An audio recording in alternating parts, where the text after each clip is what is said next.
Imagine opening a kitchen drawer in 1952 and finding a small tin hidden behind the dish towels. Inside, folded bills, a few coins, a handwritten ledger in neat cursive. Not stolen. Not found. Earned. Every single dollar. Now imagine the woman who put it there, aproned, flour on her hands, a pot on the stove, and the quiet, brilliant financial life she had built entirely in secret. This is not a story about rebellion. It's a story about survival, ingenuity, and a kind of wealth building that has almost completely vanished from the history books. Today we're going back to the post-war decades, the 1940s, the 1950s, and into the early 1960s, to uncover the hidden economy that millions of American and British housewives operated right under their husbands' noses. And what you're about to hear might just change the way you think about where financial independence actually comes from. To understand why this secret economy existed at all, we have to understand the world these women were living in. After the Second World War, the dominant cultural story being told, loudly, repeatedly, through magazines and television and government policy, was that women belonged in the home. The returning soldiers needed their jobs back. Women who had worked in factories, driven ambulances, coded military intelligence, were now being asked, quite firmly, to step aside. And so the image of the housewife was born, or rather, was manufactured, as the ideal of the age. But here's what that story always leaves out. Many of these women had spent years managing on rations, making something from nothing, handling the household budget with extraordinary precision while their husbands were overseas. They were not passive. They were not financially naive.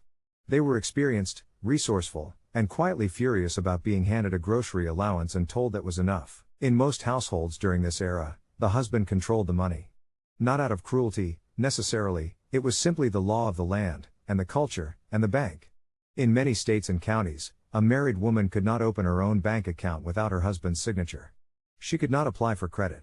She could not, in many cases, enter into a financial contract in her own name. The money that came into the house was his money.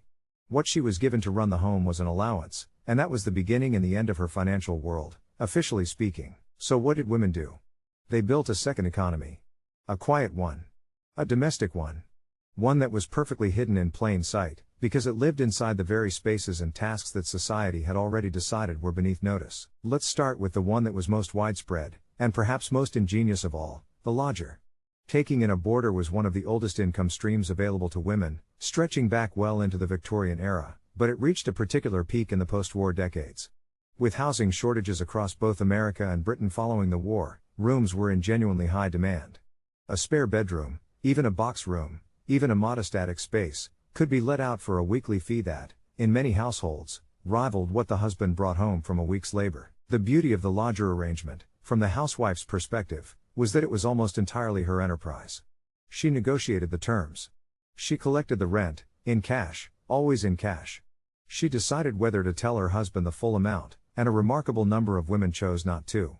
The lodger paid for meals, for laundry, for a warm and tidy room, all things the woman was already providing as part of her invisible domestic labor. She simply began charging for it. The surplus went into that tin in the kitchen drawer, or the envelope tucked inside a recipe book, or the small account at the building society that existed in her maiden name. Oral history projects from the UK and America have turned up dozens of testimonies from women of this generation who describe the lodger's rent as, in their own words, my money. Not the household's money. Not shared money. Theirs. And many of them, with extraordinary foresight, used it in ways that would have astonished their husbands entirely. They bought government bonds in small denominations. They saved toward the cost of their children's schooling. A few, particularly in Britain, quietly accumulated enough to put a deposit on a small piece of property long before their husbands had any idea such a thing was possible. Now let's move to the kitchen, because that is where the next great income stream was born. Baking and cooking for money, selling to neighbors, to local shops, to church bazaars and school fairs, was one of the most common forms of female income throughout this entire period, and it was genius in its simplicity. A woman was expected to bake. Nobody questioned why she was in the kitchen. Nobody counted her flour.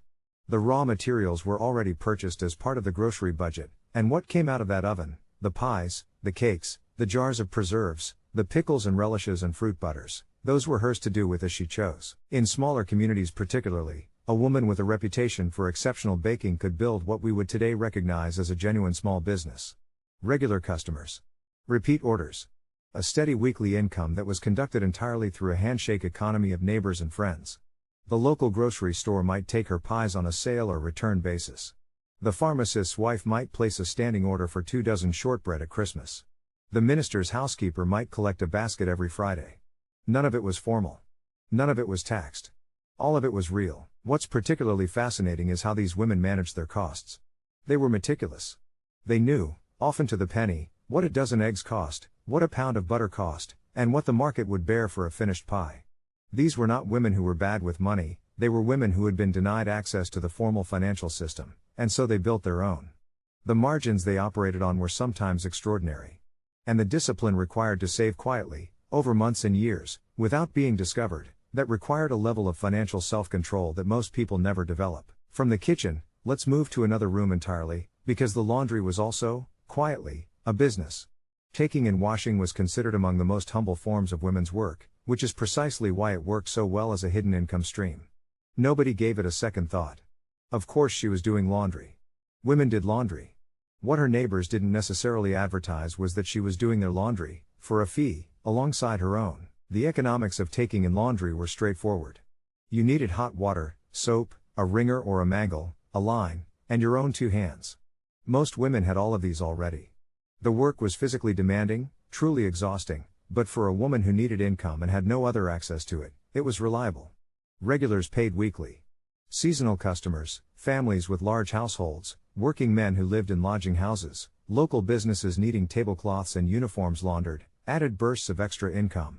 And again, the payment was in cash, quietly pocketed, quietly saved. There is a particular poignancy in this image that I think deserves a moment of acknowledgement. These women were doing some of the hardest physical labor imaginable, in addition to all of their existing household responsibilities, in order to accumulate savings that their own legal system didn't fully recognize them as being entitled to. And they did it anyway.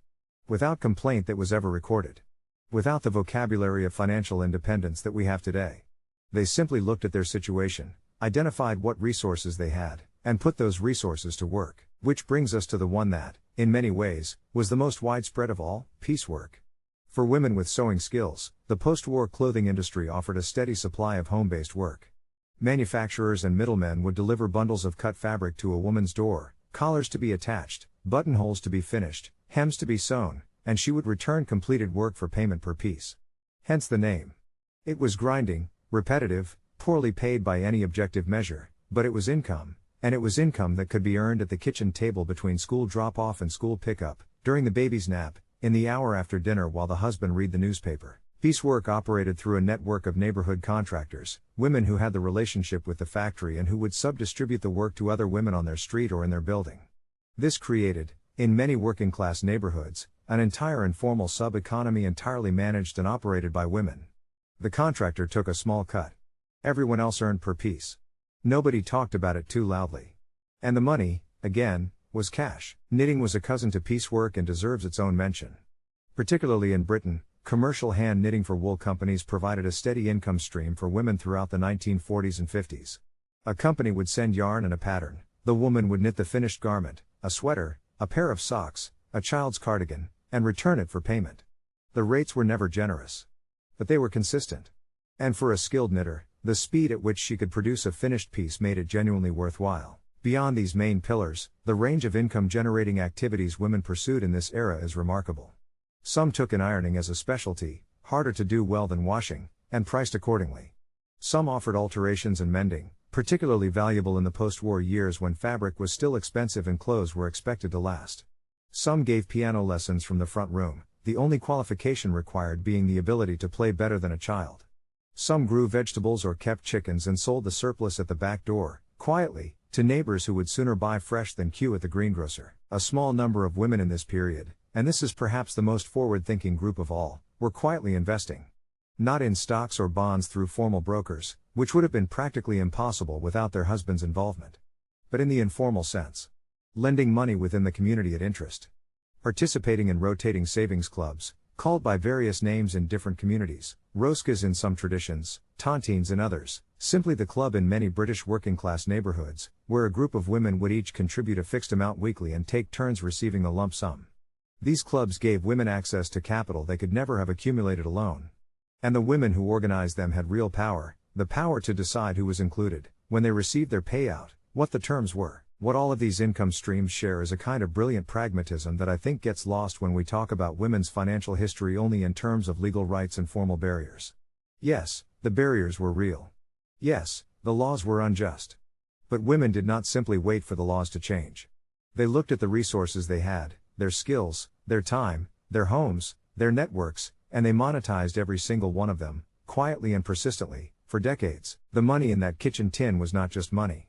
It was evidence of a financial education conducted entirely outside any institution.